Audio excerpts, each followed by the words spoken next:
At the beginning of the episode, we see Tanjiro bringing some bamboo sticks and a broken basket to Nezuko. He repairs the basket to protect Nezuko from sunlight. Later, Nezuko tries to get inside, but because she has grown taller since becoming a demon, she doesn't fit at that moment. Tanjiro tells her to adjust her posture and shrink down a bit to fit inside.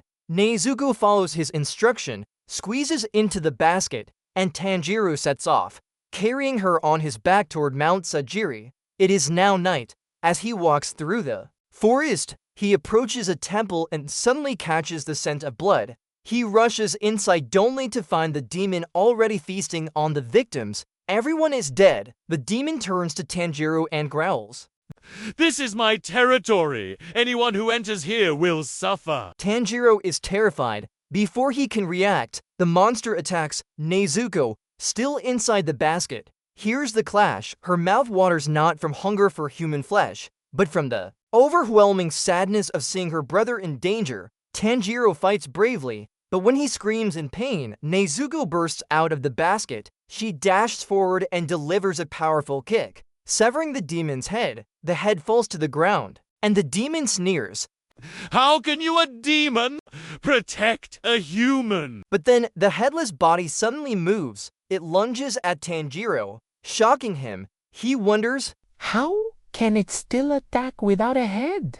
Suddenly, a hand bursts from the side of the severed head, trying to grab Tanjiro. Meanwhile, the main body turns and starts slamming Nezuko repeatedly against the walls. Tanjiro realizes the demon has split its consciousness to separate entities, the head and the body. He focuses on fighting the head, which now transforms into a monstrous lion-like form. After a fierce battle, Tanjiro lands a decisive blow with his axe, killing the lion head. To prevent it from regenerating, he impales it on a tree, pinning it in place. As Tanjiro rushes to save Nezuko from the body's relentless assault, he pushes the demon's torso back only to lose his balance. Both Tanjiro and the demon's body fall into a deep abyss. But at the last moment, Nezuko leaps after him. She grabs Tanjiro, saving him from the fall, while the demon's body crashes down into the darkness below, its head left unconscious and defeated.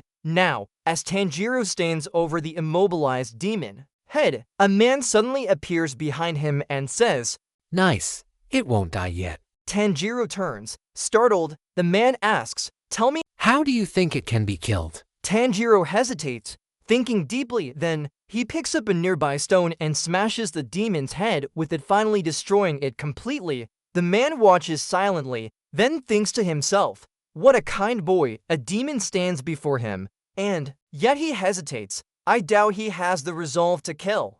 But still, he found a way. Now, morning arrives. Sunlight pours into the temple and the remains of the demon instantly burn and disintegrate. Tanjiro stares in awe, amazed that such a powerful creature can be destroyed so easily by just a little sunlight. Afterward, he searches for Nezuko and finds her safe inside the temple, still in her basket. Relieved, he wonders where did that man go. Just then, the man reappears and says, "My name is Sakanji Yurikudaki. Are you the one Ju Tomioka sent?"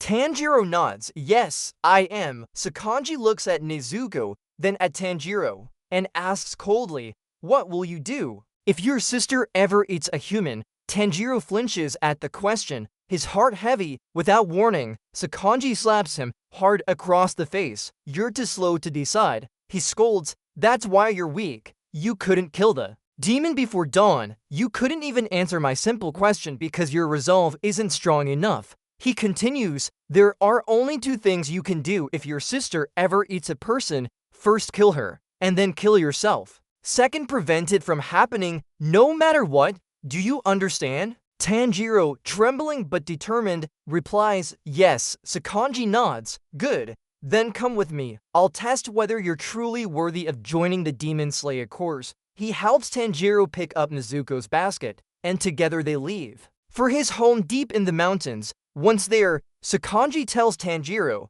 your real test begins now. You must climb this mountain and return to my house before sunrise. If you fail, you will not become my disciple. With that, Sakanji vanishes into the mist. Tanjiro thinks, "It's easy, I can follow his scent." He begins descending the mountain, but soon, he triggers a hidden trap. Bamboo spikes swing at him. He dodges, realizing, this isn't just a race. The entire mountain is filled with traps. This is the real test. He pushes forward, enduring pain and exhaustion. He crosses spiked pits, avoids falling logs, and navigates through deadly snares, all while racing against time. Finally, just before dawn, he stumbles back to Sakanji's house, injured and barely standing. Sakanji looks at him, then says, "From today, you are my disciple," and with that, the second episode ends. To watch the rest of the next episode, a link is now appearing on your screen. Click on it.